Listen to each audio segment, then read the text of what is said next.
everybody. Welcome back! It's been another week. Actually, a little longer than a week this time because we did Friday's stream last week, so. How have you all been? I see from chat some of you guys have been playing Beyond Good and Evil for the podcast, which is exciting. I have been working my way through it. I am not as far as I would like to be because I started work this week, so I haven't had a lot of time to play it myself. But it's been pretty good. I think I haven't gotten as far as I was last time I played it though. So we'll see what happens when I actually overtake my own progress. But for those who are playing, if you haven't already heard, we're actually moving the due date because we don't have time to record on Tuesdays anymore, so we're recording a week from tomorrow. So if you haven't finished playing it, you have a little bit more time to play it. People are saying sound is low. This is as high as my mic goes, unfortunately. I'm trying the other mic today because it's like my webcam mic, and it's I think the sound quality is slightly better, and also you don't get the pops that you do with my boom mic. Yeah, it's possible also the music was just really loud. I think I may have accidentally had it up really high. So when the game music starts, tell me if you guys think that the game music is too loud, and I'll turn it down to match. But if you can, match your sound output to my mic, because this is as high as it goes. Sorry, folks. Let me double check that, but I believe it's at, yes, it is at 100%. That's as far as it goes. If it gets really hard to balance, I can also switch back to the boom mic, but that requires me actually cutting the stream, so I'd like to not do that, given the choice. Okay. Yes, so we're talking about Beyond Good and Evil in the chat, and how dumb the camera is. It's usable. It's of its time. It's not great, but I've dealt with worse cameras, so I'm kind of okay with it. I have other bigger problems with it. I feel like the combat control is kind of feels sort of loose and sludgy a little bit, and man, the PS2 version has so many sound bugs. It has some other bugs too. I had actually a loading crash the other day, but the sound bugs are just constant. It's kind of really impressively bad. But anyway, enough about Beyond Good and Evil. Let's talk about the stream for tonight. So as usual, I'm going to be playing more Final Fantasy VI. If you know what's going to happen, either gameplay-wise or story-wise, don't tell me. Unless I'm about to miss something important that I can't go back for, such as characters or items or, I don't know, extra scenes or something. And you can usually get my attention by typing important in all caps in the chat. I try and glance at the chat fairly often. So, yes. Was there more that I needed to say about that? I think that's all I need to say about that. Also, you can get my attention by typing my name in the chat, because then it highlights it for me, which is nice. So, on to the recap. The thing I remember most from last week is that I watched the VODs, and apparently I misspoke several times about Chrono Trigger. I think I was focusing too much on the game and not really on what I was saying. And so I would say, I know at least once I said, oh, I've never really played Chrono Trigger, but I really liked Chrono Trigger and it was a great game. Which I'm sure was confusing for some people. What I meant was, I have not played Chrono Cross. I really like the music from Chrono Cross. I have played almost all of Chrono Trigger and really enjoyed Chrono Trigger. For some reason, whenever I thought Chrono Cross last week, I said Chrono Trigger. And whenever I thought Chrono Trigger, I also said Chrono Trigger. So I said some very conflicting things, and I'm sorry if that was very confusing for anyone. I will try to endeavor to not make that mistake in the future. That's the danger of watching your own VODs, is you catch all the stupid stuff that you said and the mistakes you made. But anyway, what actually happened in the game last time, we found let's see. So the ninja left our party. Ninja Sadface. We were going along with Sabin after having been on the ghost train. And then we jumped down a waterfall and fought some piranhas in midair. And then we met a wild child named Gao, except we named him Steve. And we fought for a while with him, and we collected a bunch of moves in the Veld. And then we went back to the main city place where we started, and we switched over to the final scenario of the 3, which is Terra's scenario. And then I forget what we actually did in Terra's scenario, short of actually just getting to the city. I guess we like had to find a back entrance through the caves into the city. And then all the 3 scenarios finally came together and met, and we fought Kefka and a bunch of his goons in the snow. And then we found the Phoenix Dragon Duck, and Terra like resonated with it, and then she turned into an Esper, which I totally called. And yes, she became like pink and white. She had sort of like a rose quartz color scheme from Steven Universe, and she flew off screaming into the sky and flew away. So now the rest of us are going to look for her. Alright, so I'm going to start the game up, and I'm going to switch to this other scene, and you guys can tell me once the sound actually starts if the sound is still way too loud compared to my voice. So I'll let the intro play for sound testing purposes, and you guys tell me if this is too much. I can always turn it down. Loud for me, to be honest, but I can turn it down on my mic if necessary. The menu is also a little bit louder than the in-game music, but not by a whole ton, you know, except for those opening chords. So yeah, game audio is still loud. Okay, let me turn the game audio down to like 15%. How's that? Is that quiet enough? For some reason in this setup, I gotta have the like game audio down like really loud. All right, people are saying that was like way too loud. I can even try turning the game down to like 10, and we'll see how it does at 10.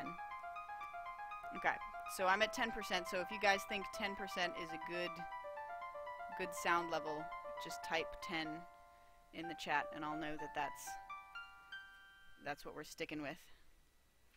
So I'm gonna see if I can remember what button I press. Oh, I know there's a button that makes me actually able to skip this part,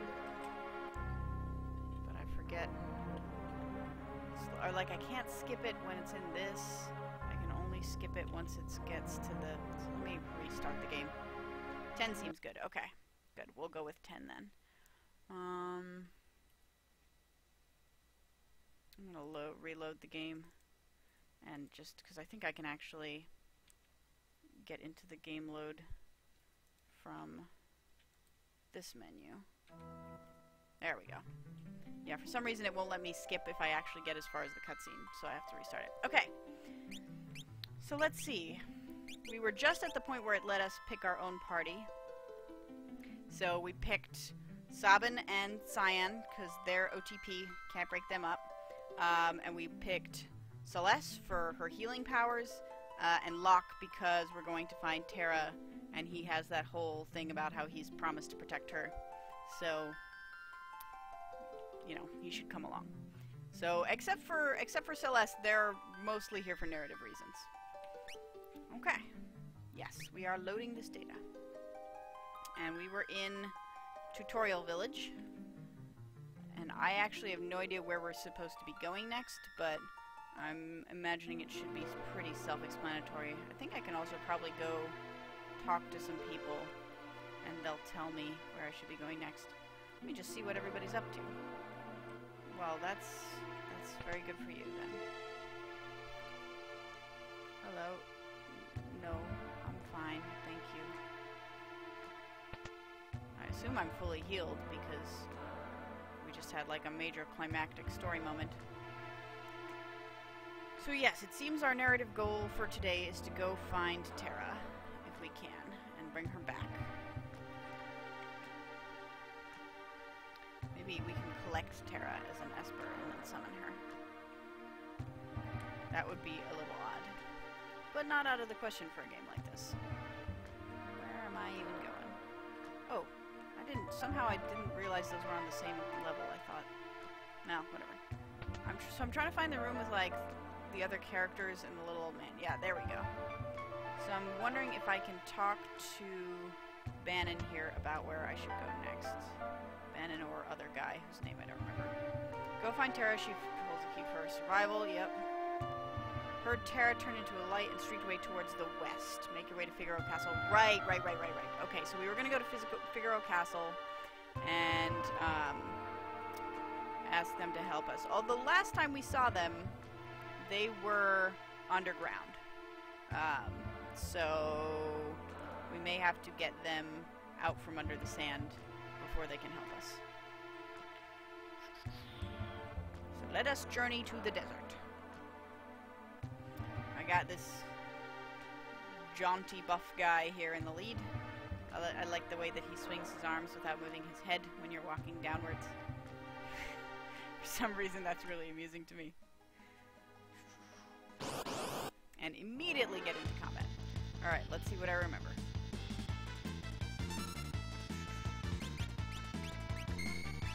I should probably also check to make sure that everybody has, like, I learned a new blitz last time. I should check to make sure everybody has optimized equipment. Okay, that is not the blitz that I was trying to do. I was trying to do the blitz. I learned last time that I have a blitz that attacks multiple enemies. I think it's left, down, down, down, right.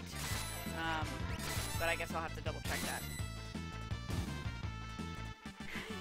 Yeah, jet lag, that's the exact same problem I had. It's like, it looks like the snow, like you're looking at it from above, and it looks like the snow ends here, and then the platform is up here, but actually, you just walk from one onto the other. Hey, it's Steph. Hey, Steph. Good to have you with us. Alright. So, while I'm random encountering, anybody do anything fun so far this week? I went and saw Inside Out today. That was kind of interesting. Hadn't seen it yet, because I only just started working again and I didn't want to go see movies while I had... Oh, that's probably the wrong input. While I had no money. So, now I'm starting to make money again. I can do things like occasionally see movies. Yeah, I'll check what that thing is. I think I entered left, down, down, right by mistake instead of 3 downs. But let's see. Skills. Yeah, left, down, down, down, right. Because the diagonals can be either their side-to-side direction or their up and down direction instead of being both. People liked Inside Out. I thought it was like a really, really cool message in like a very adequate movie. I wasn't super taken with some of the the format of the movie. It felt a little bit like some of the stuff was just sort of set piece excuses to like make funny jokes about brain chemistry. But it was very enjoyable, and I really loved the message, and I loved sort of like how it concluded and wrapped up, and it was fun. I'm glad I went to see it. Oh, castle's back up above the sand again. That's good.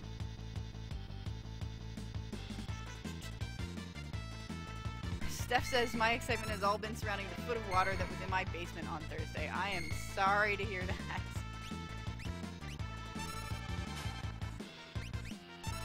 Okay, let's try this. Left, down, down, down, right. Yeah, there we go. Fire dance. That's the new one. Whee!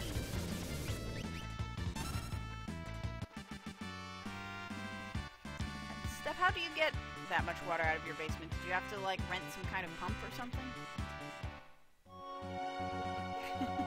Yeah, they apparently did, like, it's a very well-researched neuroscience part of that movie. Okay, we're back at Figaro. I don't need to have Edgar with me, do I? Because he's, like, the king of this castle. I kind of assumed that... I was gonna say, I thought they were all with me anyway, because we're all, like, in a unit like this, but I guess not. Oh, that's right! Sabin, hasn't been here for a long time. Interesting. I wonder if I'm getting different contextual narrative pieces based on who's with me in the party. Like, what if I didn't have Sabin in my party? And what if I did have Edgar in my party? Would it be a different dialogue sequence? It's kind of interesting. So I did Kefka in the area. That's dangerous. Let's see. No, I don't think... Well, maybe. I mean, if it's free, then I might as well heal. Because why not? Like, I took like a tiny bit of damage in the random encounters, so... Rented a sump pump, yeah. Well, I'm glad you got the water out of your basement. We had that happen in our basement once where it was like all the way like 2 or 3 steps up from the bottom. Okay, apparently I can't get through that way. And we did end up getting the water out, but since it's still pretty damp in there, and this is my parents' basement, and there's a salamander that lives down there. It's very cute. It's like this big, and it's black with yellow spots, and it just kind of lives in one of the holes in the floor. Hangs out in the floor sometimes. A girl wrapped in a fireball headed off to the west. Yep. I wonder where Sabin went off to. Probably not great to only have 3 characters in the party, because if I need to leave, then... What do I do? Sorry. Hold on. I gotta blow my nose.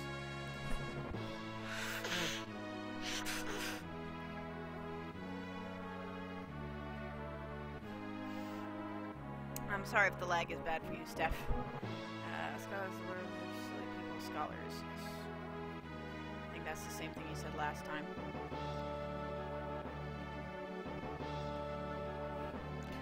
I know that the black and yellow dotted one is like a specific type of salamander. It's like it's a species. Might be the fire salamander, actually. Which, by the way, if you didn't know, the mythical creature, the salamander, is so named after the fact that the animal, the salamander, habitually lives in like old wood piles because it's, you know, it's dark and it's usually a little damp and it's like there's crevices and it's a nice place for it to hide out. And so people would like not notice that there were salamanders stuck to their wood piles, and then they would throw the logs in the fire and the salamanders would crawl out to get away from the fire. And so people thought that the salamanders were somehow born out of the flame, and so that's why salamanders have like a fire connotation even though they're amphibians. Animal facts with Kagedtiger. Alright, make yourselves at home. Yeah.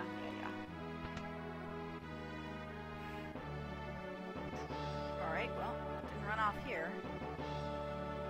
Hello, Empire is no longer our ally. Was it ever? Really? I mean, oh, I guess there was that whole thing where, like, when we first came here, they were nominally our friend, and then we had to confront them. Yeah, I have so much random animal knowledge. Like, collecting random animal facts is one of my favorite things. I love, like, really strange, fun, cool animal facts. Oh, you can buy extra tools for Edgar here. Okay. Yes, Uncaged Fury. Come for the gameplay, stay for the animal facts. You're totally right, Kelso. That is really what I try to provide in this stream, is quality gameplay, quality animal facts. My favorite animal fact, like bizarre, weird thing about animals, is that the woodpecker, its like internal geometry of its skull is designed in such a way that the tongue starts from the base of, like, you know, from where it comes out the mouth. So it ends coming out the mouth, but before that it actually is wrapped around the woodpecker's brain. So it starts at the base of the brain, works its way around, and then comes out the mouth. And this is to provide additional cushioning when the woodpecker is knocking its head against trees so it doesn't get brain damage. which I think is, like, fantastically awesome and weird. Oh, well, good to know he comes with us if we try and leave. Yeah, woodpeckers are cool. I like woodpeckers. It's a strange, like, evolutionary concept. Like, let's give it a sharp beak, and then give it the ability to pound its head against a tree to make holes. Sir Wish, I'll take you beyond the... Stop? Question mark? Alright, that sounds like a thing I'll probably want to... Okay, thanks. That sounds like a thing I might want to do. Because I feel like we've heard about that place before, but I also, if there is the possibility of buying stuff for Edgar here first, I should probably do that. Terrorizing the vicinity. Yeah, okay. There's a prison. None of them... Oh, jeez. What are you? I'm Lone Wolf the Pickpocket. Well, you do certainly have a wolf head.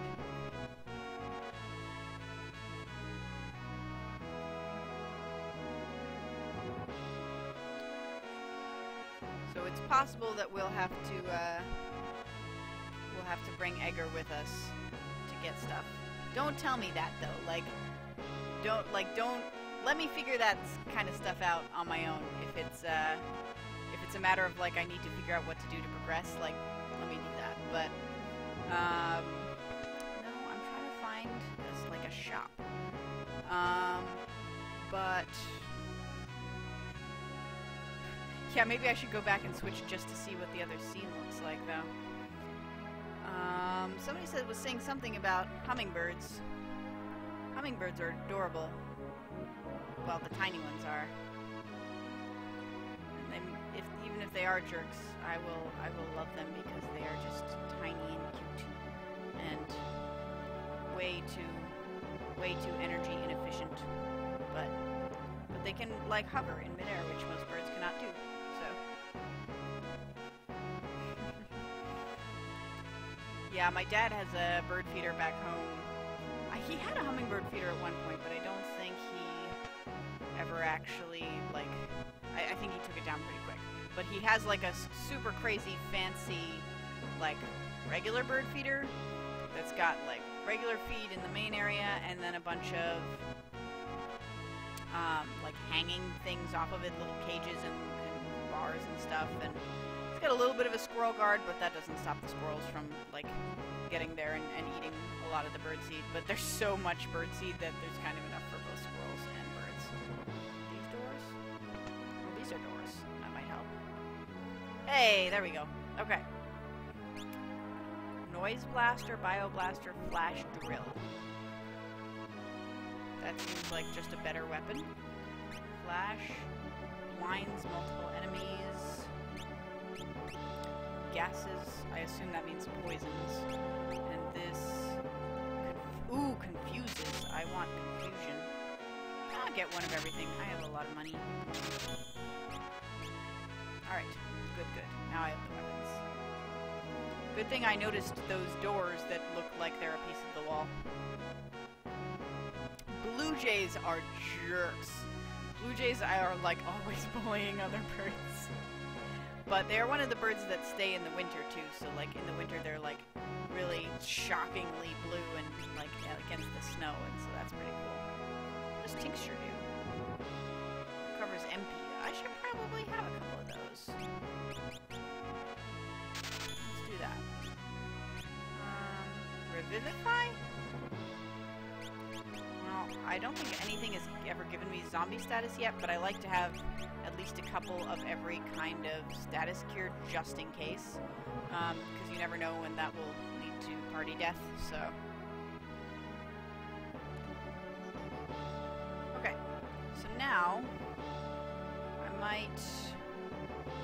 I don't know, do you guys want to vote? Do you want me to go all the way back to town and grab Edgar? And so we can see, like, what his little dialogue thing is? Or possibly his scene with Sabin? Or do we just want to ask that engineer guy to take us beyond the mountains? Because we can do either. I kind of want to see what the scene is, to be honest. but like I realized that maybe it's boring for people if I'm just like backtracking so much. But I don't know. If anybody gets super bored, just tell me, and I will try and do more progression-y sort of things. But until then, I think I'm just gonna do wandery kind of things, because that's how I play games like this. I wander around. And now we have 4 party members, which kind of feels really nice, because we like actually have some options what to do. For some reason, 4 seems like it makes a much bigger difference than, wow, that's effective, than 3. Progression is for chumps. Okay. Progression is for chumps. We're gonna try and be complete about this.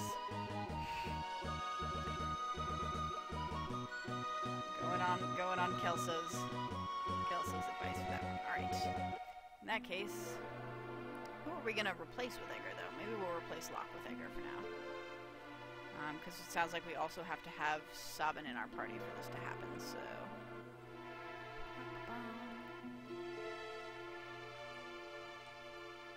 At least I kind of remember now where it is. This, by the way, is the one we were referring to before. This area where it looks. This really looks like that this scaffold goes somewhere about this high on this wall, this brick wall here, and not that it connects directly into the snow. Maybe it's something to do with how like abrupt that line texture is there. Like there's no, like here. There's some texture indicating that it's sort of meshing with each other. Whereas here, it's abruptly cut off, and I think visually that's what's creating that illusion. Yeah, this is the... So One Opinionated says, this is the RPG rabbit hole, replaying parts with different characters just to see what they'll say. Yeah, that's why you play these games for like 50 plus, 100 plus hours. Like, that's how that works. Okay, find Terra. Change group members. Yes.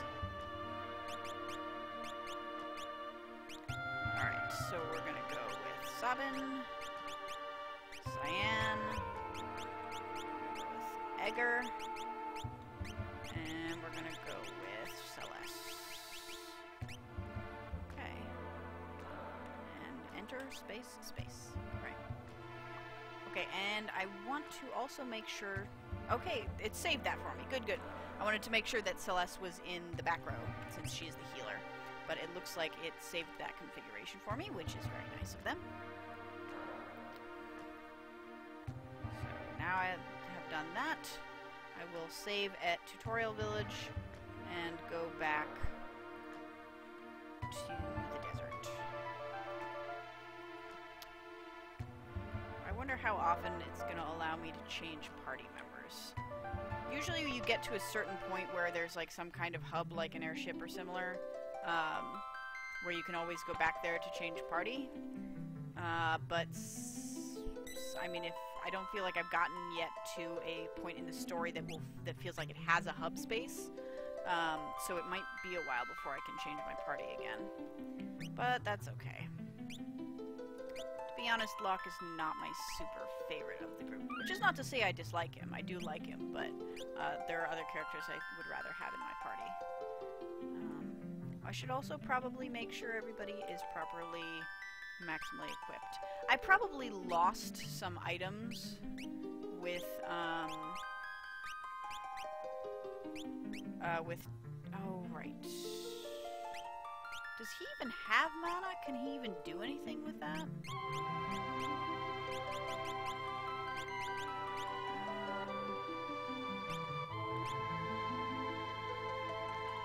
I'll let him have it for now.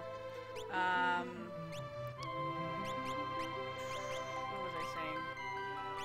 Oh, I assume I lost some items when Terra left because she was equipped with some stuff, and that's the way this game works. But I kind of couldn't have not equipped her because there was a fight immediately preceding it, and she was one of my 2 healers. So if I had unequipped her, like, that fight would have gone much more poorly for me. I think she has both of my earrings, but hopefully she'll come back later, and then she'll still have that equipment, and so I'll get to keep the equipment. That would be nice. Oh, and I should try Edgar's new tools, too. they automatically appear in that menu? I should check when the next fight happens. Because auto crossbow was something that automatically just appeared in that menu, and now it seems like I've bought some other tools for him. Hopefully they'll auto appear in the menu too.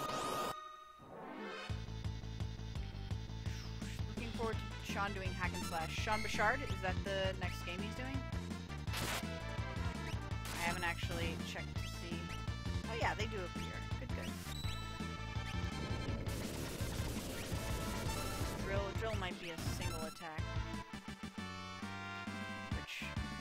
So is less useful than auto crossbow. What I liked about auto crossbow is that it is a multi-attack, so I can just take out a random enemy group in one hit. Yeah, the Heroine's Quest was kind of an interesting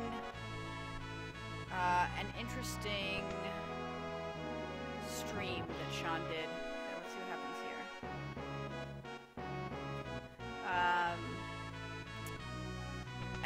It's an interesting game, but I'm not sure it's a super streamable game, because it mostly seems to... Well, A, it involves a lot of dialogue, which I guess this does too, so, you know. But I don't know. Something about it, just, it felt like it didn't stream super well.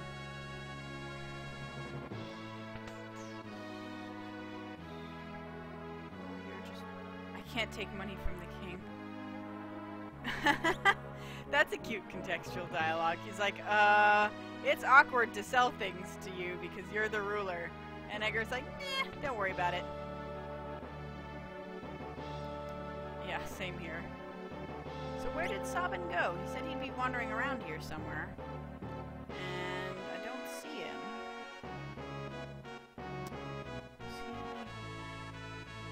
There have been some areas that I haven't been able to get to that I was able to get to before. Okay, so that's the same area I was just in. Because, like, wasn't there something across from the room with the inn beds in it? Like, there was a fireplace with, like, an old lady who talked about Sabin? But I can't seem to get there now.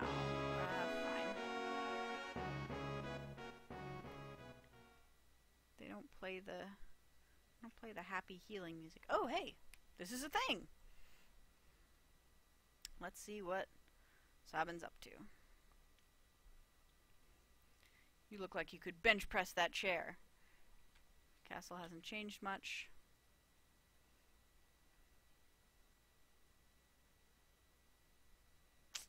Wow, sitting on the throne, that's very bold of you. It's all different. Mom and Dad are gone. Everyone's gone since that day. Oh, are we gonna learn his tragic backstory now? I'm very pro extended backstories. Did they just get sick? Did they die of mysterious coughing disease, like characters in movies?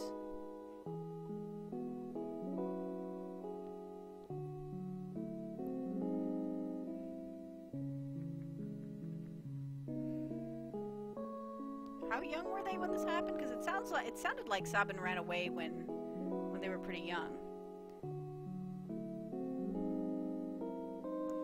I can seriously just see this as an anime sequence. Leave me alone. I'm out on the ramparts, staring at the stars. They were probably children when this happened, but they still used the same sprites, so.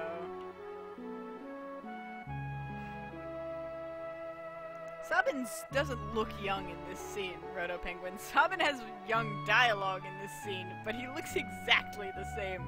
Maybe he was just born with beefy arms. Here you are. This last wish that Pharaoh be everyone's saying the Empire poisoned Dad. Shouldn't care about who's the next king. No one cared when Mom passed away either. Aw, he got all angry.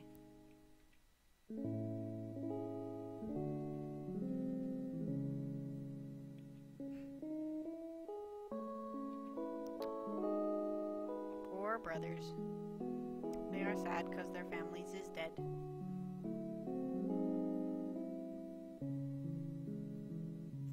So, not to bring everybody down with like with the sort of like politically charged tangent, but I've been very aware lately of the someone brought up this really interesting point like a while back. I think it was in relationship to when like the new Lara Croft game came out, and they were talking about Lara, and it was we're discussing. I might even look at this. I can full cam for these discussions. So they brought up the trend that when you're trying to make a backstory about like tragedies that forged a character into who they are, the tragedy for male characters tends to be that the people around them in their lives got hurt. So parents died, wives died, girlfriends died, siblings died, that kind of thing. Whereas for women, it's a tragedy that befell them in some way. They were, you know, abused by a husband, or they were raped in some way. And it's kind of it's a really weird, I mean, it's not a weird double standard. It's pretty obvious, like, where that comes from. But you see it even in things like this. Like, Sabin and Edgar's backstory is that their parents died. Cyan's backstory is that, like, the person he was serving and his wife and child died. Tara's backstory is that she was mind-controlled from, you know, by an evil army and, like, forced to do, like, terrible things. Celeste's backstory is that she, you know, she was implanted with magic against her will when she was young, and like had to serve in an army that like she didn't believe in, and then she got like imprisoned for mutiny and tortured. So you know, it's, I don't know. I'm not saying that that's, you know, that makes this game bad or anything. I'm just saying it's funny how far back tropes like this go. Anyway, sorry. Back to the game. Alright, Save Your Secret 2. Freedom. Which, by the way, I started watching the show Mr. Robot with my roommate, and that actually features a male character with, like, a personal tragedy backstory that, like, bad stuff happened to him. I mean, also his family, but, like, also, you know, he was, you know, abused and has some, probably, like, some bad, mental illness problems, and like I actually think he's kind of a more interesting character for it. But anyway, what'll happen to this realm if we both leave, and what would Dad say? Let's settle this with a toss of a coin. Really? That's remarkably arbitrary of you, Edgar. Like, I mean, I'm glad you're not solving it by fighting each other, but you could also, like, talk through the pros and cons and try and reach, like, a reasonable conclusion. But okay, no, flip a coin. That sounds reasonable. We'll choose whichever path we want without any regrets. Well, you're not choosing a path you want if you're flipping a coin. You're choosing a path that random chance has decided. And the coin went to the moon and was never seen again. And they had to just make a decision. And then you opted for your freedom. Was he narrating that out loud? Or is Edgar just psychic to tell what he was thinking about? The little shrimp's grown into a whopping lobster. Well, that doesn't sound like weirdly sexual at all. No, it doesn't. It doesn't sound weirdly sexual. I just have like a gutter mind where this character is concerned. I don't even know what's like... it's all snowballing. It's all, like, it started with just one little, like, misspoken line, and now, like, every time it just gets worse. Coin suplex. Yeah, good call, Roto Penguin. Suplex the coins, see what happens. It's been 10 years, little shrimp's grown to waffle. You're a king crab. He certainly is. You guys love your animal metaphors, huh? I often wonder if he'd be proud of me. Of course. I'm sure your dad that we know nothing about would be proud of you. Well, I mean, I assume Sabin knows, but 10 years, where's the time gone? So it really has been a while, so I assume then they were probably teenagers, Because I'm guessing that they're supposed to be, like, young adults at this point. Like, Sabin's probably, like, mid-20s, and Egger's maybe, like, 30-something, at a guess. But actually, like, I have very little concept of what their ages are supposed to be. But it sounds like they were kind of young when that happened. Here's to Dad. Here's to Dad! We don't have a glass or anything, so we're just gonna go like this. Here's to Dad!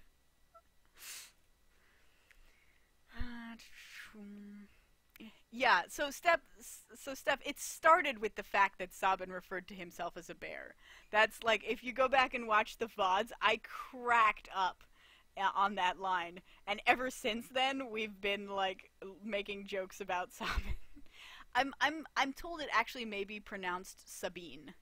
But we named him Sabin, so I'm gonna go with Sabin as his actual name.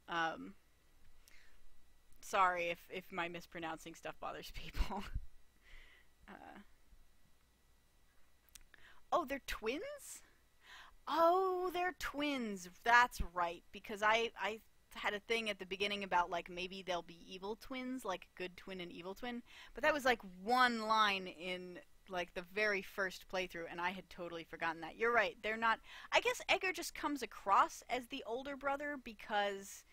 because he's responsible in that he stayed while Sabin ran off, and Sabin seems like much more, kind of wounded by their parents' death, so he seems younger. But you're right, they're twins. And Itzke also says that the wiki says that they are 27 years old.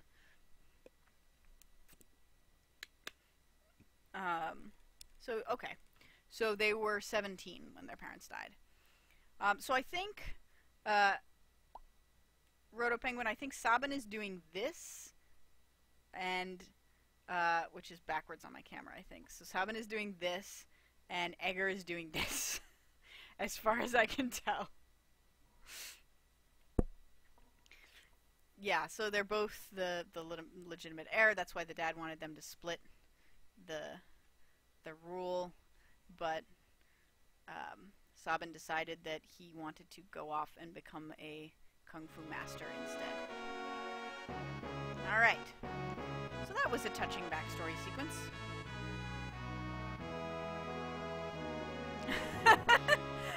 Good. I'm glad that dialogue announced that, like, noticed that I had him in the party, because the first time I got that dialogue, it didn't notice that I was that character. So now it's nice that it notices. Would have thought a person could fly over the mountain. I've been sort of spoiled for the fact that this castle is in fact the airship, which all we've seen it do so far is go underground, but I'm guessing that's the thing about the fact that they are... The fact that we're going to, like, these... When we click the thing to go to the mountains, I assume that it will take the whole castle with us. The question is... once I take the castle, I assume I will not be able to switch back characters. So is it worth going back and getting Locke on the off chance that we find Terra? Because if we're going to be finding Terra immediately, I want to have Locke in case he has any, like, cutscene interactions with her, like contextual interactions. So I guess we'll see. Hey, Rob. Thanks for joining us. Well, you know what? Fuck it. I like having Egger in the party. I'll just take him with. Sorry, Locke. Your thieving skills are useful, but I like to be able to deal damage, so. Yeah, sorry. I should probably greet people in chat based on their screen names, just in case they don't want people to know who they are. But, no, that's just a sales guy. Yeah, I didn't make it to the writers' meeting this Wednesday night. Sorry, I'm responding to things in chat if that's confusing to anybody. I didn't make it to the writers' meeting on Wednesday because I have been working this week and I don't get back until like 6-ish, and then usually I take a nap and make dinner, so I was just too exhausted on Wednesday to actually do the writers' hangout. But there is a day nights writers' hangout on Wednesdays where we talk about, like, where we do NaNoWriMo stuff and talk about books and share our writing with each other, which has been really fun. I am very much a writer enjoying person, a person who enjoys writing and reading. These days it seems to manifest largely as fan fiction, but also I wrote a novel. I haven't published it yet, but I did write one. I am capable of doing that many words in order with a single plotline. Whether they're any good or not is debatable. Where was that guy? I found him the one time. I was able to get down to the, like, little basement area where he was, but now I can't find the way there again. Don't tell me yet. I'll find it.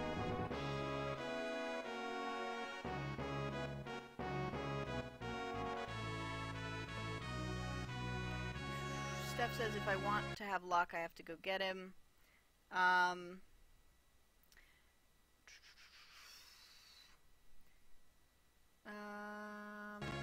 So, Steph, if I get Locke, will there be a... Do I need him for any kind of contextual cutscenes in the near future? Maybe this is the way to the thing. This is the way to the basements, okay.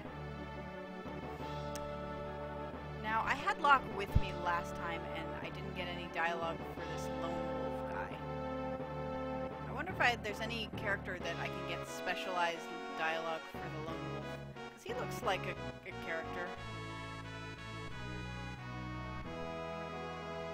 I would guess Locke, it would be Locke if anybody, because he's the thief, but I didn't get any dialogue with him, so...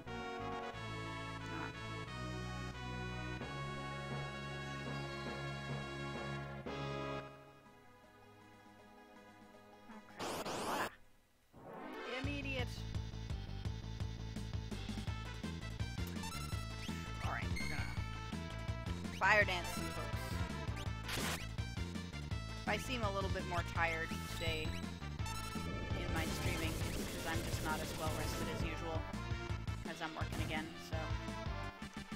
Dang!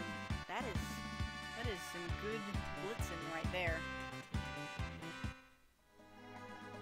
If I'd known about Blitz before I named Sabin, I might have named him Blitzen, like over here.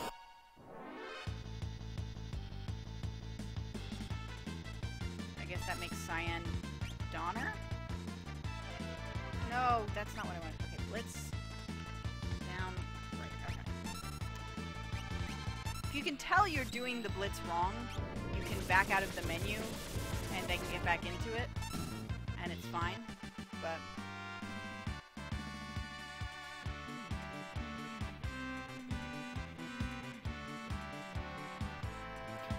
I don't believe there's much difference, but whoever is with you at this point will affect the dialogue. Ugh, it's such a tough question. I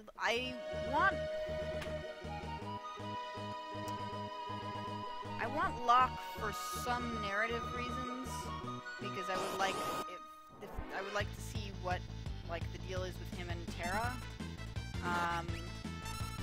I kind of like Edgar better mechanically because he deals more damage, but then I also like having steel available because it gets me extra items. Decisions. I couldn't stand it though if I ran into some kind of a boss who had one-of-a-kind items I could steal and I didn't have steel in my party. Like, so I think for that reason I'm gonna end up taking Locke. So...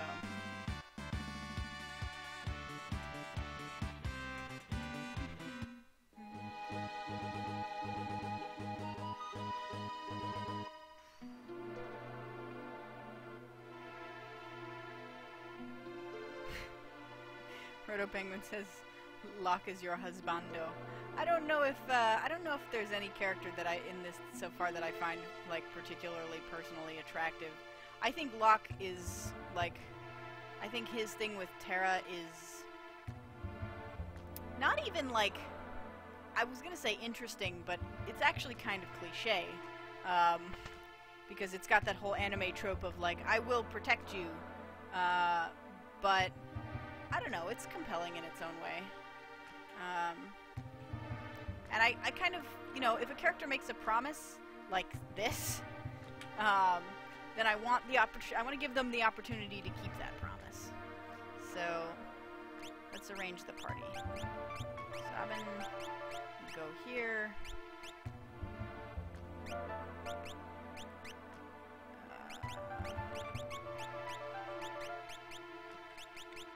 And Celeste goes here. Yes, that's the group I want. I've also been told that Gao is really good mechanically, but I prefer to go narrative for the most part, so okay, that's what I want. So we're gonna go. Every time a guy says protect in an anime, take a drink. Yeah, Mamoru. In Japanese. Yeah. There's a few, like, really, not a few, there's a lot of really, really common tropes in anime. In general, Japanese media is very tropey. There's actually, like, a really interesting textbook that I had on this subject. It's called, I think I might still have it on my shelf somewhere. I could even get it out and, like, show it to the camera. But it's called Otaku Japan's Database Animal, or Japan's Database Animals, and it's about specifically this idea of sort of the remix culture in Japan and how their media is composed of like these like categories of tropes. And there's this sort of expected behavior of you feel like a sort of desire for like a certain subset of tropes that is just palatable to you, and then you just go out and find exactly the cross section of tropes that you're looking for in that culture. And it's kind of an interesting point of view. I don't know, it was a cool read. It was sort of a supplemental textbook for my history of games class, because we talked a lot about like you know, old school Japanese games, and so we ended up learning a bit, like doing a bit of Japanese culture stuff as part of the class, and part of that was just because the teacher was really into Japanese culture, so it was, you know, that's just what he wanted to teach.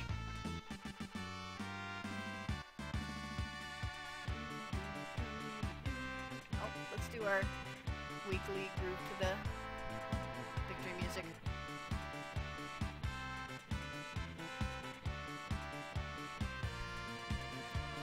Everybody groove with me for a little bit.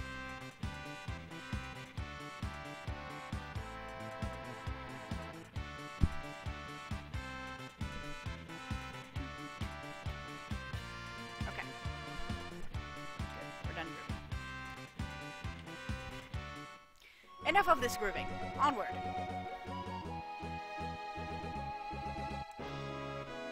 Alright. So let's go. I think this is the way to the bedrooms. So I can save for any small amount of damage I took, which I'm not sure I even took any, but why not? Gotta love a good dance break. You should be able to dance if you feel like it. If you feel like dancing, just dance. I was gonna say never not appropriate, but like probably shouldn't dance at like funerals and stuff, I would imagine.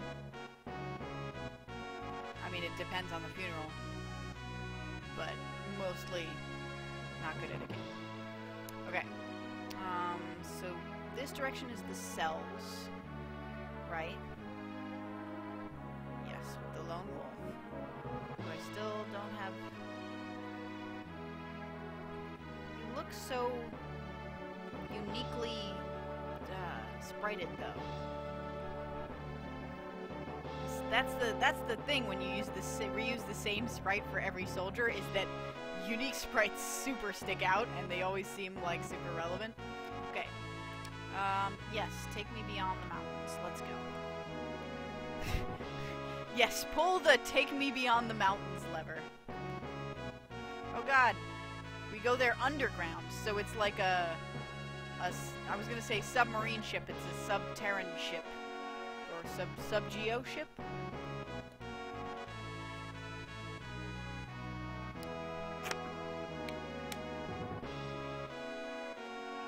It's like an airship, but it's a ground ship.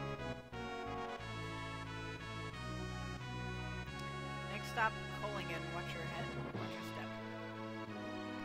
So does that mean we're not actually there yet? We're just sort of midway? And if so, what's outside? Because that sounds cool. Are we on the map? We're in this corner. Unless that's the town that we're supposed to be going to. Which maybe it is. I know there was something about a river here that was important. Iron Fist and Mind Candy. I'm gonna assume the Mind Candy are the weird bee things? I mean, they don't look like they'd be called Mind Candy, but Iron Fist looks like it's almost certainly the ninja dudes. So, man, Locke, don't make me regret bringing you. I brought you here so that you can fight, be confused. I brought you here so that you can steal stuff from people. If you're not going to be able to steal, I'm going to regret bringing you. Rob says, I don't know if this is too far off topic or not, but what did you think of Kanji's bathhouse castle in Persona 4? That was a fun level. It's sort of, it certainly is a very good representation of sort of, fear of homoeroticism. Because it's, like, exactly the sort of thing that would make, like, a super, like, homophobic frat boy really uncomfortable. Which Kanji's not supposed to be a frat boy, he's supposed to be a punk, but same general concept in this case, I feel like. If you're wondering why I didn't do group attacks, by the way, it was to give Locke a chance to steal. No, don't rabies. That's the opposite of what I wanted. I thought his bathhouse was interesting. I think Kanji is a really interesting character. Because his question is, like, you could argue that his story's about his sexuality, but it's not really about his sexuality, it's about, how he feels that his sexuality, or what he kind of worries might be his sexuality, is tied up in his, like, gender performance, like his view of his own masculinity, and he's just really afraid of, like, he's a very, like, tough masculine guy, and he likes being perceived as a tough masculine guy, but he has interests that aren't very stereotypically tough or masculine, and, like, he has an incredibly difficult time reconciling that, and that's an interesting character. Like, just coming to terms with the fact that your self-perception doesn't match society's, like, perception, if society, like, knew you super well, and then being able to get to the point of not caring, and just doing what you enjoy doing, and still knowing that, yeah, you're still tough, you're still strong, you know, all the things like that. I really like Kanji a lot, as a character. But Persona 4 is a great game, and if you haven't played it, I highly recommend it. And all the characters in Persona 4 are super interesting, so...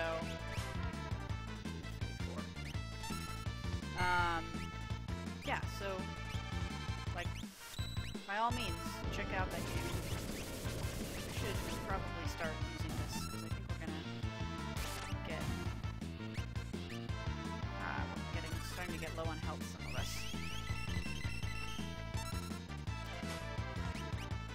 good, I got a tonic. Nice.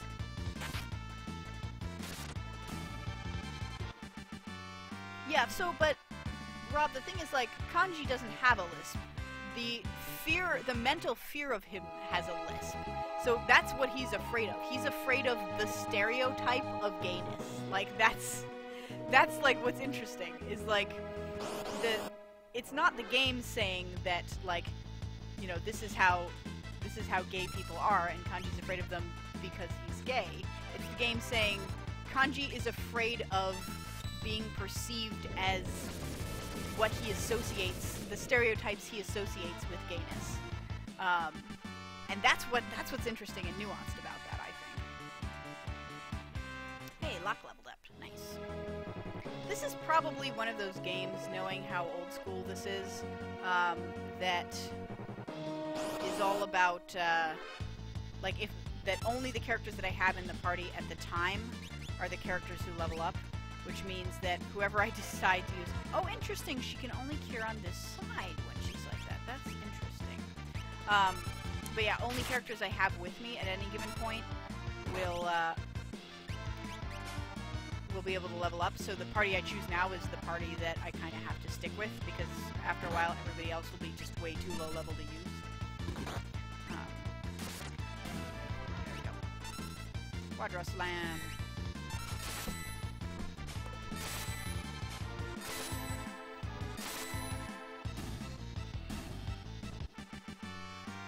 Still think about the music in Risei's dungeons sometimes.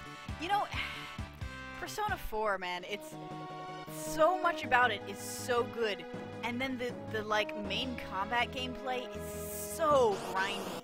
Like, it doesn't even have designed levels. It has procedurally generated levels, and like it's almost like unforgivable in how sort of mind-numbing the dungeons are, but the rest of it is so good. It's I mean, if you don't mind, if you're used to games like this where you don't mind, like, super grindiness, then, you know, you'll be fine with it. But if, like, even a little bit of grinding turns you off, then you might have a tough time playing Persona 4. But I know, like, Sean Bashard played it, even though he hates grindy stuff, played it for the, like, he managed to stick with it for the narrative because the narrative is that good. He was actually talking about this on Twitter the other day. He was saying, like, I wish I had a version of Persona 4 where the dungeon crawly combat part just happened automatically off screen in between, like, the high school sim part. So you just get to control the high school sim, and then the rest of it happens, you know, on its own. Which I would totally play that. Yeah, Kelso says, like,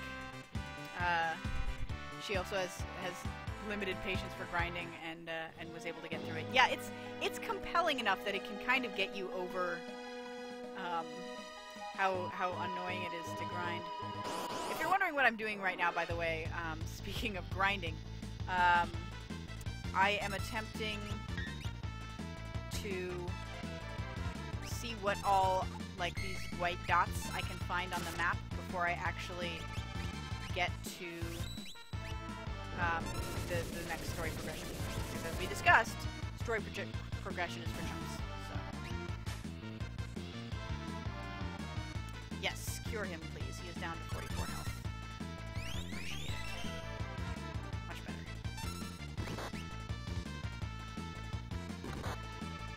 I should probably heal from the menu in between the next fight, though, because...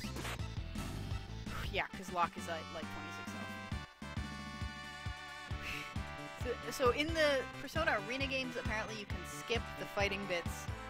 Yeah, which is kind of hilarious because that is a fighting game. There literally isn't content other than fighting. It's all just cutscenes. Without that, you're literally just watching a movie. Which you wouldn't be in Persona 4 if you cut out the dungeon crawl. You would still be making some kind of interesting decisions on a simulation level. I want to start by healing via Celeste. Magic, please.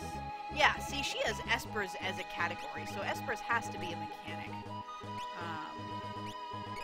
Heal you. Heal you. Heal you. You don't need to heal. Okay. 60? You can wait. Okay.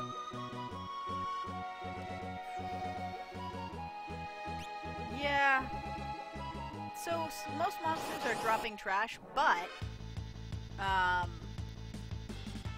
that's, you know, it's items that I get, like tonics and stuff is, you know, I can use that from the menu, so I'm just stockpiling healing, basically, which is not bad.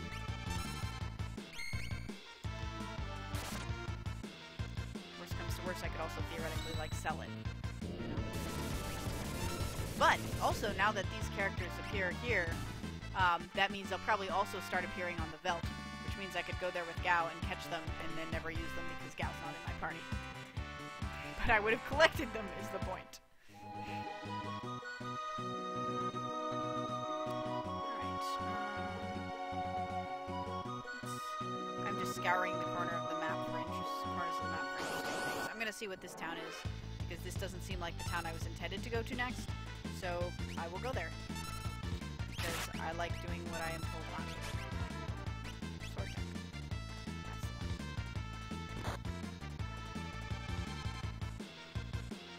I don't know if I remember how to do suplex. Is it just left, down, right?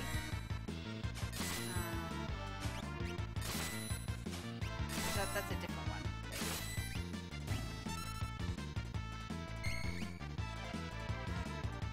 Sleep sting. Oh, I assume that's a sting that causes sleep. Okay, that's not a blitz input at all. Oh no, it was XD down up was suplex. Wasn't there one that was like left down right though? Maybe it was left left right. Or left right left. Right left right? Now I gotta look it up.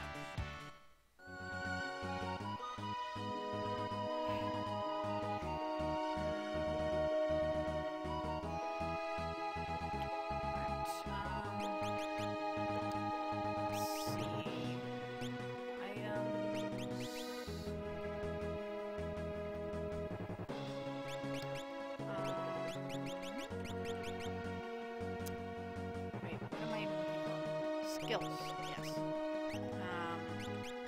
Okay, there's down, left, left, which I don't think I have to use that, because there's left, right, left, X, Y, down, up, down, down, left. Okay, let's try this down, down, left one. Let's see what that does. Jidur. It is the town of Jidur. The westernmost town on the world map. You know, like, most people in the real world don't call, you know, like, don't call it the world map. I mean, you could just say the westernmost town in the world, period, or the westernmost town on the map, or the westernmost town on the continent. I mean, I'm assuming your world is a globe, and that you have more than one map of it. But, alright, break the fourth wall, see if I care. So here's a chocobo stable, and now I'm actually getting to the point where, like, chocobos can be useful if you need to, like, cross the map in a hurry.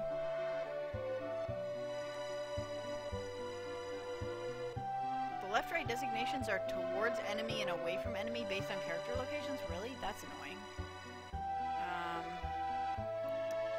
Armor. Ooh. That looks good. That also looks good.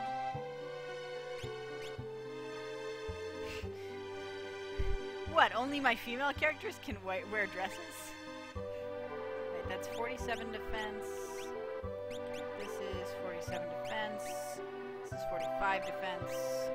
16, 27. Alright, let's see how many I have the option to get.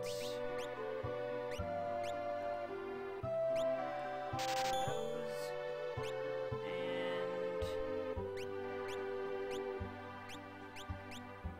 I can only afford one of them. Alright, we got one.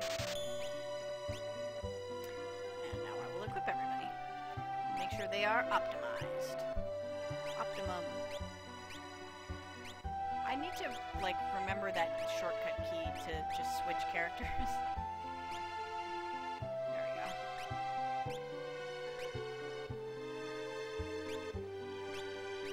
There. Okay. Looks good.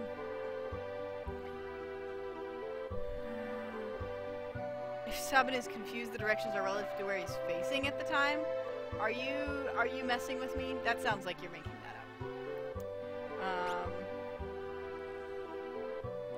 Yeah, I'll get more coins. I'll fight stuff, and worst comes to worst, I can always sell all the random shit I'm getting. This looks like it might have some kind of secret back entrance, because yes, because there was a door there. So how do I get into that back door and steal all the stuff from that store? Because I want to steal all the stuff from the store. Okay. Oh, can't go down.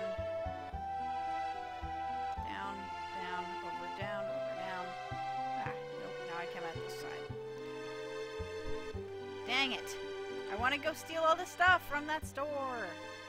Isn't that the whole point of bringing Locke? The poor people have all left here for the mountains to the north.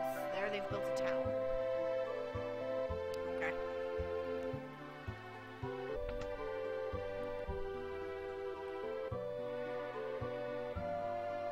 Sure. Let's sleep.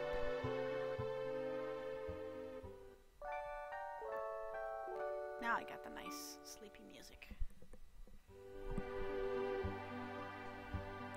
Step out from your bed coverings and let's randomly click on items in the room.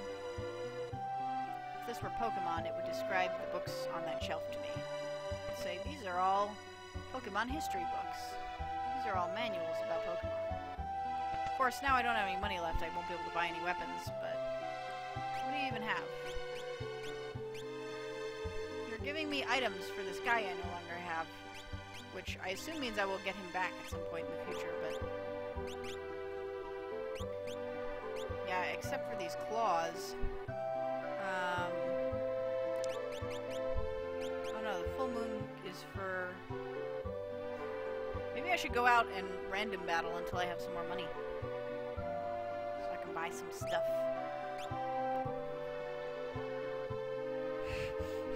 I want to see all the stuff from that store. FF Squad Goals by Kagedtiger. Yep. Listen, this is an RPG. Of course I am a rampant thief. Have you never played a Legend of Zelda game? Did you guys play, in the Legend of Zelda game, Link's Awakening, which is one of the Game Boy ones? You could steal from the store, but that if you did, you became known as Thief. And everywhere in the game,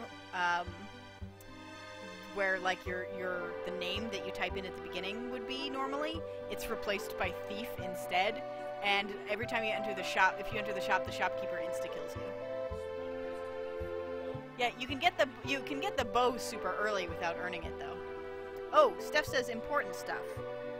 Skeins and edges are thrown items for shadow. Yes. Full moon. Does damage from the back row. Yeah, your game file changes to the name Thief as well. Alright, Steph, what do I have to do?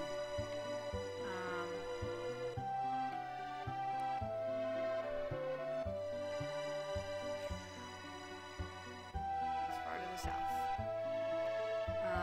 Steph tells me, Steph has written the classic keyword important to let me know that something irreparable is about to happen. The opera singer is gorgeous. Should I, like, not go in here yet? I know she's on a bad chat delay, so I want to give her time to answer. I might just go out of the town and grind a little bit and get enough money to buy some stuff from that shop.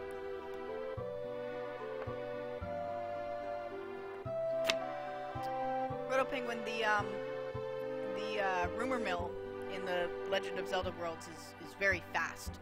So every time... you know, if you do something bad to the shopkeeper, it's bad for your reputation, and he just tells everybody. And you know, he's the only shop in town, so... well, the game, it's everybody in the game, though, who gets this knowledge. So, like, the town, you know, there's one shop, so everybody who lives in the town or passes through the town goes to that shop, and if he's bad-mouthing you to everybody, then everybody finds out. Super soon. Full moon item does the same damage no matter if locks in front row, back row. Okay, so it sounds like the only important thing is that, like, this is a good weapon, and I should not miss it. Auction house. Okay, good, the auction is over. So I was worried, because I'm like, maybe I should wait to come here until,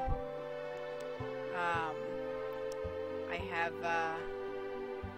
have money so I can participate in an auction. But it sounds like the auction is over, so it doesn't matter. I need something that will bring back wayward spirits. I heard only in the imperial capital of Vector does such a thing exist. Vector is a weird name for an imperial capital. You can get some priceless things at this auction. Whether you can appreciate them or not, who knows?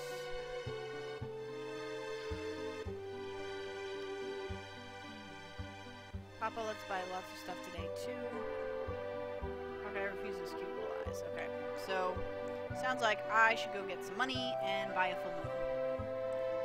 So, congratulations, guys. You're in for a little bit of grinding.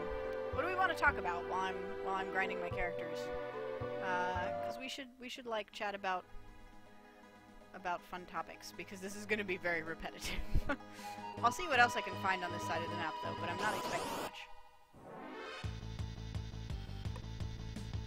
We can talk about how awesome the fight music is. Fight. Yeah, I'll just head there for now. I'll wait to heal until people are a little more hurried.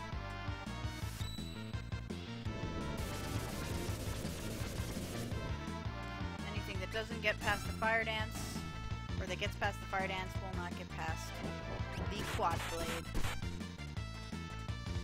Be confused. Oh shit, did that kill Locke outright? What the heck? Weren't we just at full health? Didn't we just sleep in the inn? Oh, animal facts. Oh, Kelso. Alright, animal facts. Okay. Did you know that the female anglerfish is enormous compared to the male anglerfish? They're the scary fish in the deep ocean with like the little light and the big teeth. And the female is like, if the female is like this big, the male is like this big in comparison. And when they meet in the dark, because it's very rare, because it's dark and very large amount of space at the bottom of the ocean. So it's very rare for them to actually run into each other. So when they do, they have to, like, make sure that they make the best of it. So what happens is, the male anglerfish will bite into the skin of the female anglerfish, and become a parasite. This is not what I wanted. I wanted the Phoenix down. And slowly he dissolves. Like, his face dissolves and his fins dissolves until he becomes like a little bump on her side that just produces sperm.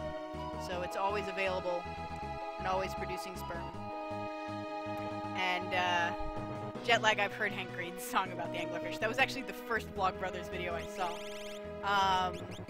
And so, yeah, he becomes this tiny little, like, sperm parasite. And one... not green cherry.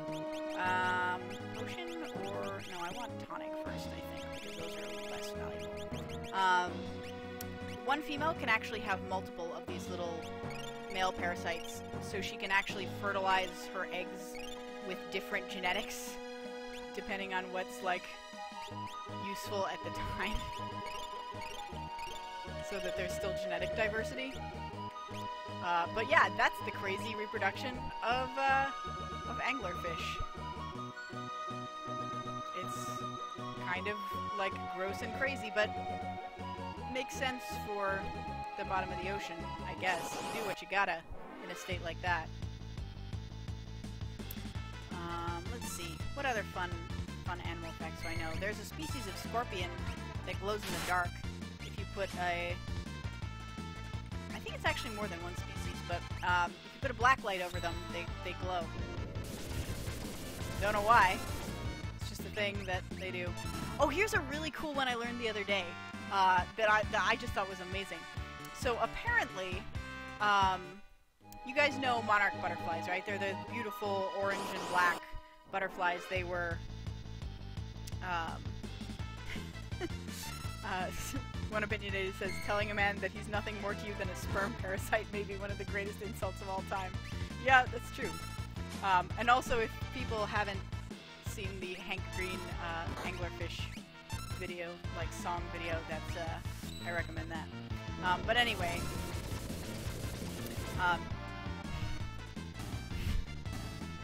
sorry.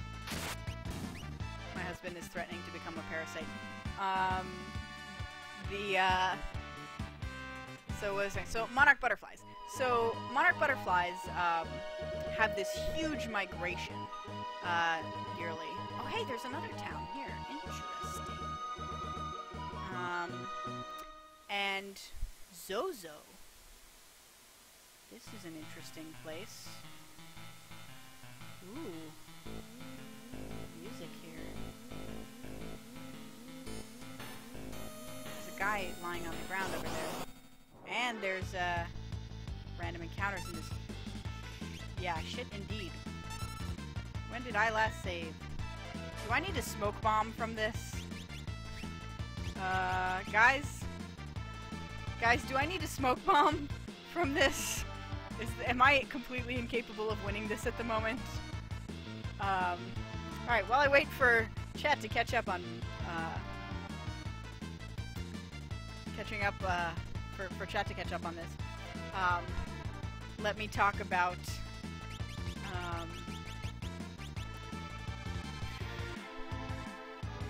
Dude is no bigger than most other characters you've met so far. That is untrue.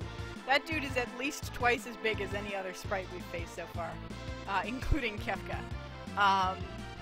But yes, so monarch butterflies go on a huge migration that actually takes several generations of butterflies, where they go from like the tip of the North American continent down towards. I don't think they get all the way to South America. I think they stop somewhere in Mexico. But at one point in their migration, okay, Steph thinks I can do it, so let's try this.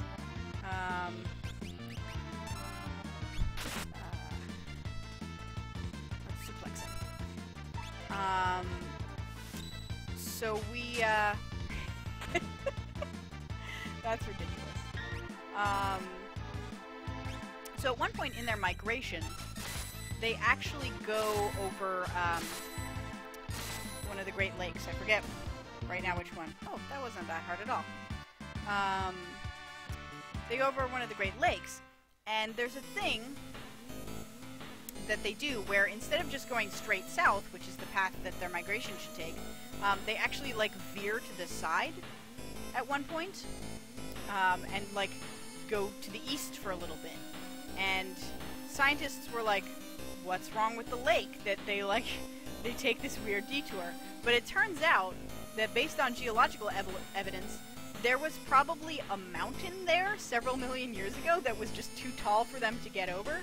So it's hardwired into their navigation to detour around the mountain, which is like strange, and like the mountain's not there anymore, but they still go around it, which I think is fascinating. Hey guy, are you okay? Ah. Another enormous Hades Gygas. Oh, so he's just a giant. Like a literal giant. Not just that he's big, he's just a giant type creature. Even giants can be suplexed.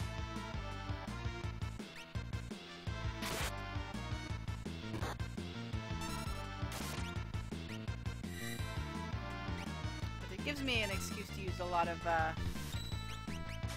suplexing. Uh-oh. That sounds like an earthquake attack. Oof, that was rough. Yeah, the only town with random encounters inside the town. Okay.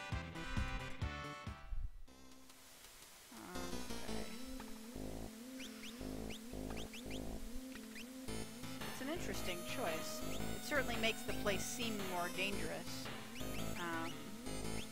And kind of, seedy. Yes, that would. Yeah, earthquakes... So earthquakes tend to operate like that, where they're just a lot of damage to everyone. Magnitude is actually a really interesting, great people here. Is that me saying that, or is that him saying that?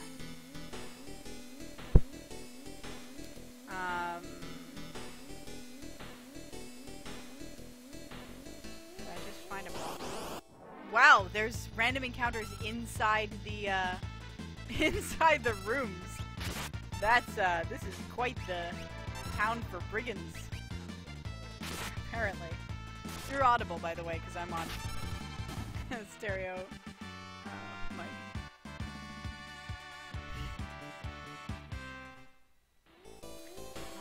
Yeah, so Magnitude is a good attack in Pokemon. It's a ground type. It doesn't work on flying type attacks, of course, or flying types, because it's a ground type attack.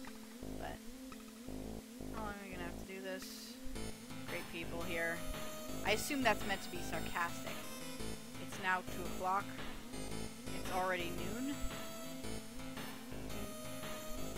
What? So nobody knows what time it is? Is that... Okay. Well, they also seem to think it's some even variation of the time. I hope that's not important. Well, I'm gonna use... No, I'm not gonna use Suplex because that's for single enemies. Ooh, goggles. That was interesting. Whoa! Was that stolen from me? What the F? So... I'm gonna try and do this fire dance backwards and see... No, that doesn't work. I think it's just the same one every time.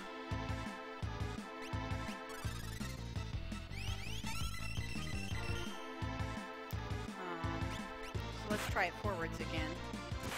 Let's see what happens. Slam dancer.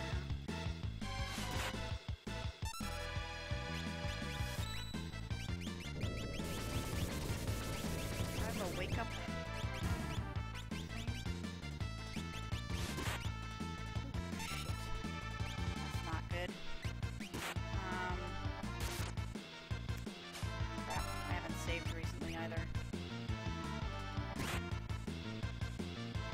Yeah, so the dance is not relative. Wait. No, they're... Yeah, the dance is not relative to which side they're on.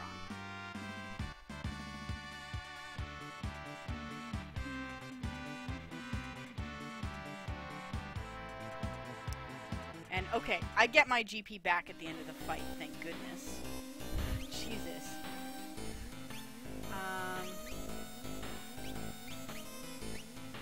I really need to save, but I haven't found any save points. I guess I could have saved on the world map, and I probably should have saved on the world map. Let's use some of these tonics.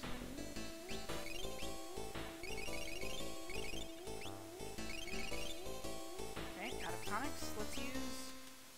Maybe not a potion. Let's use, some magic to heal Celeste the rest of the way.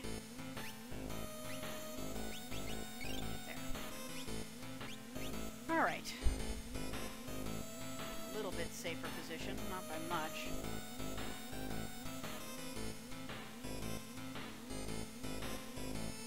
Are they going to get in line? So I have to follow these guys up. Oh, emulator save. Yeah, good call. Let's save it in slot 4, because I don't think I've saved anything in slot 4.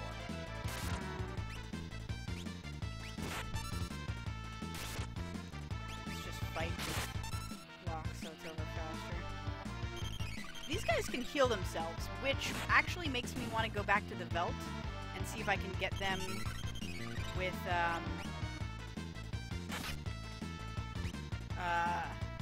Gao, so that Gao can become a healing character. If Gao is a healing character, then I could bring him instead of Celeste.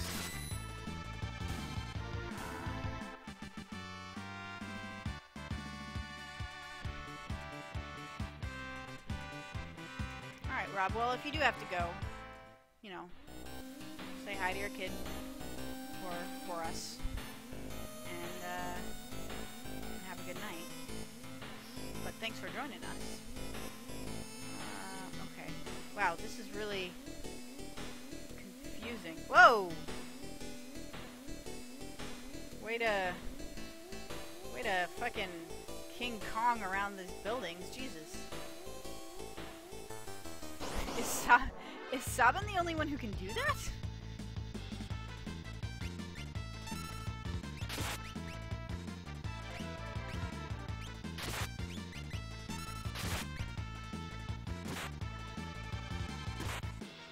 Because that seems like a pretty excessive movement.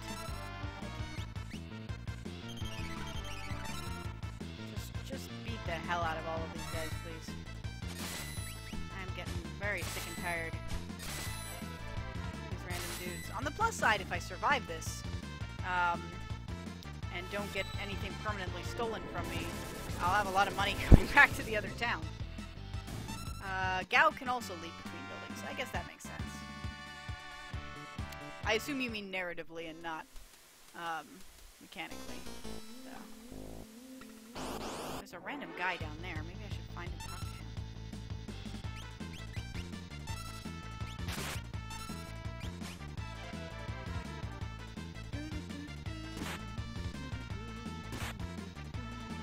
Same combat music, though. So it's not like the Veldt, where we get like a whole different sort of music and atmosphere to it. It's just a weird thing where you can also, you know, fight people in town. Because it's full of... Why am I fighting... Like, is she a ghost prostitute? Because, like, the last dancer that we ran into, it implied was a the game implied was a prostitute. But why are we... If she's a prostitute, why are we beating her up? Like, that seems like not a good guy thing to do.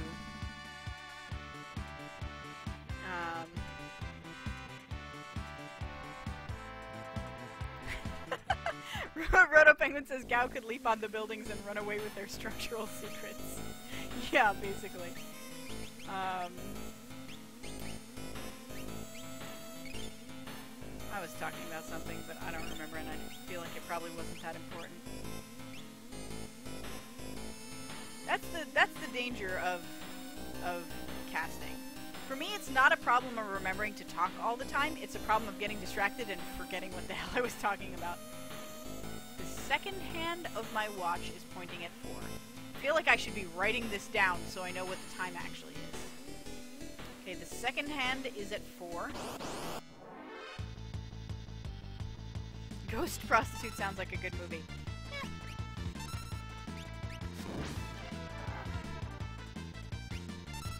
Suplex this prostitute.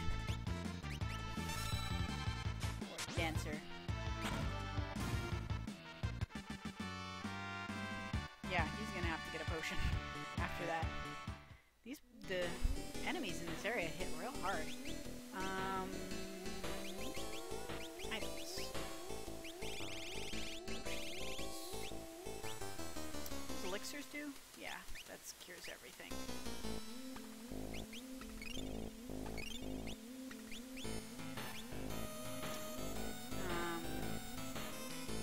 We're just assuming that like everyone who lives here is bad news and should be fought, regardless of who they are. You got a tincture. Listen, if you just want to, like, you know, charge people money for sex, like, that's, you know, that's fine. I mean, I'm not cool with you just knocking out my party members. Like, that was kind of mean.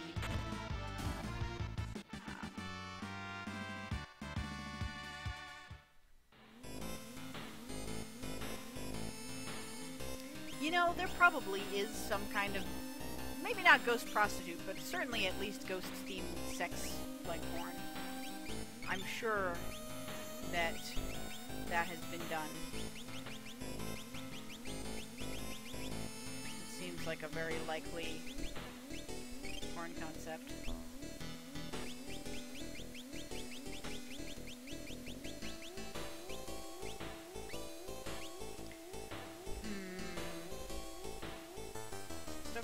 to just leave Locke this low at health? He's just gonna immediately die again? Oh, I could have just asked him from here. I have a feeling there's a clock somewhere that I'm gonna have to enter the time, and it's gonna, like, open a secret passage or something. The seconds, they're divisible by 20. Alright, hold on, let me get a pen.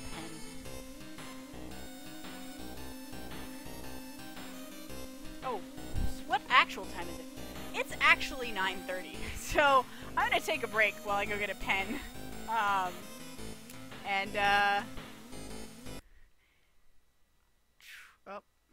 you know, camera, come on, come back. Well, now you're red. Don't be red. There it goes. Okay, I will be back. I'm gonna play some music. Sorry for going like half an hour longer than I was supposed to. So we're just gonna listen to some music, and then we'll be back in like 10 minutes, and we'll keep going. So enjoy the break. Be right back.